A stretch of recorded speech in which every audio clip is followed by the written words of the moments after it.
السلام علیکم، میں ہوں اصغر یزدانی۔ ناظرین کرام، آج آپ سے دو اہم خبروں اور ان کے اثرات پر بات کرنی ہے۔ پہلی خبر تو یہ ہے، کل آپ نے سن ہی لیا ہوگا کہ سعودیہ میں جدہ بندرگاہ پر ایک بہت بڑے آئل ٹینکر جس پر 60,000 میٹرک ٹن تیل تھا اور اس پر سنگاپور کا جھنڈا لگا ہوا تھا، اس کو ایک میزائل حملے میں تباہ کر دیا گیا۔ یہ کمپنی سعودیہ کے لیے آئل کی ترسیل کا کام کرتی ہے اور جہاں یہ حملہ ہوا، جس بندرگاہ پر ہوا، یہ سعودیہ میں ایک معاشی ہب کا درجہ رکھتی ہے۔ پہلے تو سعودی عرب نے اس سے انکار کیا اور کچھ مختلف خبریں آ رہی تھیں، جبکہ غیر ملکی ایجنسیاں اس کی تصدیق کر رہی تھیں۔ بالآخر سعودی گورنمنٹ نے بھی اس کی تصدیق کر دی اور جدہ بندرگاہ کو غیر معینہ مدت کے لیے بند کر دیا گیا ہے۔ دوسری اہم خبر یہ ہے کہ پاکستان نے سعودی عرب سے جو قرض لیا تھا، موجودہ گورنمنٹ عمران خان کی گورنمنٹ نے $2 بلین، اور اس وقت انہوں نے کہا تھا کہ جب دل چاہے واپس کر دیں، لیکن بہت جلد جو عالمی ایک منظرنامہ بنا جس میں پاکستان، ایران اور ترکی وغیرہ کا جو الائنس بن رہا تھا، اس سے انہوں نے ناپسندیدگی کا اظہار کرتے ہوئے قرض واپس لینے کے لیے کہا۔ پاکستان نے پیسے تو پاس تھے نہیں، $1 بلین جو تھا وہ واپس کیا، اور وہ آپ کو پتہ ہوگا کہ چائنا کی مدد سے، بلکہ چین نے وہ پیسے دیے۔ اب یہ جو وقت دیا گیا تھا، آدھا قرض لے لیا، ان کا یہ ایک پریشر تھا کہ پاکستان اپنا فیصلہ کرے کہ پاکستان نے کس بلاک میں رہنا ہے، اس طرف آنا ہے یا دوسری طرف جانا ہے۔ اس طرف سے مراد یہ جو امریکی بلاک ہے، اسرائیل، سعودیہ وغیرہ جو اکٹھے ہیں۔ لیکن پاکستان نے اپنے آپ کو ابھی تک درمیانی کیفیت میں رکھا ہوا ہے، دونوں طرف تعلقات ہیں، اور ہمیشہ یہ کہتا ہے کہ سعودیہ سے تعلقات بھی بہتر ہیں اور ادھر بھی بہتر ہیں۔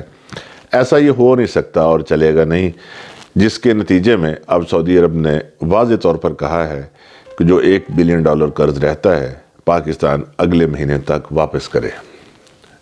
آپ کہیں گے کہ یہ دو خبریں جو ہیں ان میں کیا ربط ہے؟ ناظرین، ابھی ایک تیسری خبر بھی ہے، وہ بھی آپ سے شیئر کرتا ہوں، اس کا بھی ان سے تعلق ہے۔ اصل حقیقت یہ ہے کہ وہ ہائبرڈ وار، وہ 5th جنریشن وار جو ہے، جس کا آپ تذکرہ بڑے دیر سے سن رہے ہیں، اس کا طبل جنگ بچ چکا ہے۔ سعودی عرب کا یہ کہنا ہے کہ مبینہ طور پر یہ جو حملہ ہوا ہے آئل ٹینکر پر، یہ یمن کے جو حوثی باغی ہیں ان کی طرف سے کیا گیا ہے۔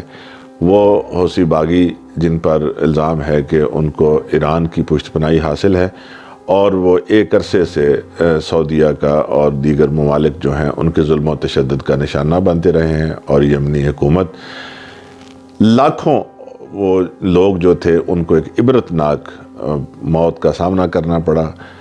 لیکن اب جو صورتحال حوثی جو ہیں، انہوں نے یہ سوچ لیا، وہ تانگ آئے ہوئے ہیں، انہوں نے سوچ لیا ہے کہ اس زندگی سے موت بہتر ہے، اور اس وقت جو اسرائیل اپنے تعلقات بڑھا رہا ہے اور سعودی عرب کا جو رویہ ہے، یہ ایک بڑا ہی عجیب و غریب اور المناک صورتحال کی نشاندہی کر رہا ہے۔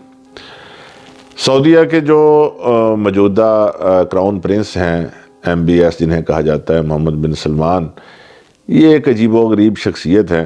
آپ سچ مانیں تو یہ جنسی مریض تو اکثر ان میں ہوتے ہی ہیں، یہ ایک نفسیاتی مریض بھی ہیں۔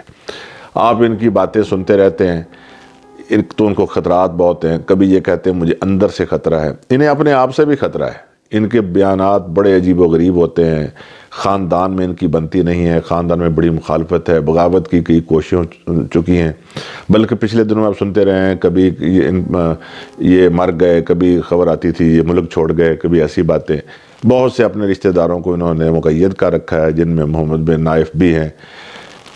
آج کل محمد بن نائف کے حامیوں میں اضافہ ہو رہا ہے، اور اس سے یہ بڑے خائف ہیں، اور انہیں اپنی سیکورٹی کی فکر ہے۔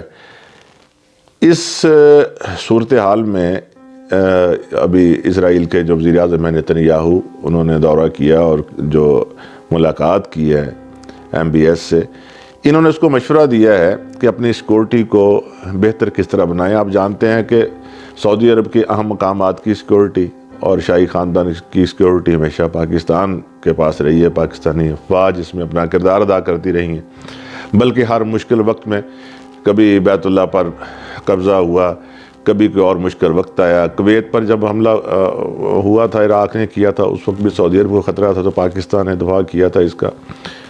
اب اس نے اسرائیل نے کہا ہے MBS کو کہ آپ یہ مسلم جو سیکورٹی ہے مسلم ممالک کی، اس سے باہر آئیں، ہم آپ کو ایک عمدہ سیکورٹی دیتے ہیں فول پروف، اور پاکستان سے جان چھڑوائیں۔ ساتھ ہی تھوڑے سے اس نے جب دیکھا یہ ریلیکٹنٹ ہے تو انہوں نے کہا کہ اگر یہ آپ پر الزام ہے کہ آپ یہودیوں کی سیکورٹی میں کام کر رہے ہیں تو آپ ایسا کریں کہ اب ہم سے نہ لیں، ہندوستان سے لے لیں۔ اور وہ اتنا بیوقوف آدمی ہے MBS کہ اس نے یہ بات مان لی ہے۔ ابھی آپ نے پچھلے دنوں دیکھا ہوگا کہ جو انڈین آرمی چیف ہیں مکند نروانے، وہ ادھر گئے ہوئے تھے سعودی عرب، بڑا طویل انہوں نے دورہ کیا ہے، اور جو ان کو پروٹوکول ملا اور جو وہاں پر انہوں نے معاہدے سائن کیے ہوئے ہیں، انہوں نے خفیہ رکھے ہوئے ہیں۔ اور جس طرح ٹرمپ گئے تھے سعودی عرب، انہوں نے سونے چاندی کے ہار اور تلواریں اور پتہ نہیں کیا کیا نوادرات پیش کیے ہیں، یہ نروانے کو بھی اسی طرح انہوں نے مختلف قسم کے تحفے تحائف دیے ہیں۔ گویا اب یہ پاکستان کو کسی وقت گڈ بائی کہہ سکتے ہیں، کیا یعنی کہ انہیں ہمارے تحفظ کی ضرورت نہیں ہوگی۔ ناظرین اکرام، یہ جو سعودی عرب ہے اس کی پاکستان کے ساتھ دوستی بہت پرانی ہے۔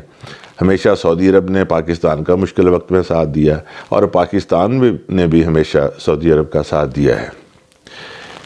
لیکن اس وقت حالات جو ہیں، ہمارا جو بیانیہ نہیں بلکہ ایمان کا حصہ ہے کہ حجاز مقدس پر، حرمین شریفین پر اور مکہ اور مدینہ جہاں ہمارا قبلہ ہے، اس پر ہماری جان مال قربان ہے، ہم اس پر مرتے دم تک قائم رہیں گے۔ لیکن یہ حرمین شریفین کے لیے ہمارے جذبات ہیں، آل سعود کے لیے نہیں ہیں۔ وہ آل سعود جس نے یہ کبھی میں پھر کبھی تفصیل سے آپ کو بتاؤں گا کہ کس طرح عرب پر قبضہ کیا، اور اپنی نسل کو استحکام بخشنے کے لیے جو آل سعود کے بانی تھے سعود، اس کی نسبت سے اس کا نام ہی تبدیل کر کے سعودی عرب رکھ دیا۔ اس کا مستقبل میں جو منظرنامہ بن رہا ہے وہ کہنے کی ضرورت نہیں۔ جس طرح یہ یہود کے ہاتھوں میں جا رہے ہیں اور ان کو اپنی وہاں عافیت نظر آ رہی ہے، آنے والے وقت میں انہیں پتہ چل جائے گا کہ ان کے جو کیے ہوئے فیصلے ہیں وہ کیا رنگ لاتے ہیں۔ اور اب جو تیسری خبر میں نے کہا تھا آپ سے شیئر کرتا ہوں، اور وہ انہی خبروں سے متعلق ہے، اس کے تانے بانے انہی سے جوڑتے ہیں۔ وہ آج ہونے والی بل گیٹس کی پریس کانفرنس ہے جس میں اس نے واضح طور پر یہ کہا ہے کہ وہ 2023 تک تو دنیا کو ہلنے نہیں دیں گے، اور اس نے کوئی 12-13 چیزوں کے نام گنوائے ہیں کہ سفر ہے، ہوٹلنگ ہے، گیدرنگ والی دیگر چیزیں ہیں، تعلیمی ادارے ہیں، اس کو وہ اپنی تحویل میں رکھیں گے تاکہ کرونا نہ پھیلے۔ کرونا کو ایک ہتھیار کے طور پر استعمال کیا جا رہا ہے۔ ناظرین کرام، میں پہلے بھی اپنی ایک ویڈیو میں کہہ رہا ہوں کہ کرونا اور سیاسی حالات، سیاسی منظرنامہ بدلتا ہوا یہ ساتھ ساتھ چل رہے ہیں۔ کرونا ایک ہتھیار کے طور پر کام کر رہا ہے، اور یہ یہودی لابی ہے، یہ اپنے مقاصد کے لیے انہیں استعمال کر رہی ہے۔ عام طور پر لوگوں کے لیے یہ باعث حیرت ہوگا، اور کچھ لوگ اس کو یقین بھی نہیں کرتے اور بڑی طنز بھی کرتے ہیں کہ ہم لوگ شاید یہودیوں سے متاثر ہیں۔ ہرگز ایسی بات نہیں ہے۔ بے شمار خبریں، بے شمار تجزیے، تبصرے، ہزاروں کی تعداد میں آرٹیکلز دیکھ کر کچھ باتیں سامنے آتی ہیں۔ یہ بل گیٹس جو ہیں بظاہر تو ایک IT ٹائکون ہیں، انفارمیشن ٹیکنالوجی میں ان کا بڑا کنٹریبیوشن اور انویسٹمنٹ ہے، لیکن اس وقت یہ ایک ورلڈ واریر کے طور پر بھی سامنے آئے ہیں۔ جس طرح پرانے زمانے میں کچھ لوگوں کو یہ نشہ ہوتا تھا کہ پوری دنیا کو فتح کرنا ہے، لیکن میں نے پہلے کہا کہ اس وقت حالات اور تھے کہ 2 لاکھ ہاتھیوں کی فوج تیار کرنی ہے، کوئی 4 لاکھ گھوڑوں کی فوج ہے، پیادہ فوج ہے، اور پھر یلغار کرنی ہے ایک ملک سے دوسرے ملک۔ اب ناظرین اکرام وہ وقت نہیں ہے۔ اب جنگیں اور یا جنگ جو جس کا آغاز ہو چکا جو ہوگی وہ ایسے ہی ہوگی، اور جنگ میں کامیابی اور فتح وہی پائے گا جو بائیو ٹیکنالوجی اور electromagnetic technology, electromagnetic rays پر جس کا ایک کنٹرول ہوگا اور اس ٹیکنالوجی سے وہ واقف ہوگا۔ میں ہمیشہ جب حالات حاضرہ ڈسکس کرتا ہوں تو ہمیشہ ہی کہا کرتا ہوں کہ اس دنیا کے منظرنامے میں اور جو ہمارے خطے میں جو کچھ ہو رہا ہے اور پاکستان کی طرف اس کے بڑھتے ہوئے اثرات ہیں، اسے ہم کس طرح لے رہے ہیں اور اپنا دفاع اور پیش بندی کس طرح کر رہے ہیں، تو بڑے حالات مایوس کن ہیں۔ ادھر حکومت گرانے اور حکومت بچانے کی باتیں ہوتی ہیں، اور جلسے جلوسوں میں صرف اور صرف یا اپنے کارنامے بیان کیے جاتے ہیں، یا ہمارے دفاعی اداروں پر طنز کیے جاتے ہیں اور ان کو تنقید کا نشانہ بنایا جاتا ہے۔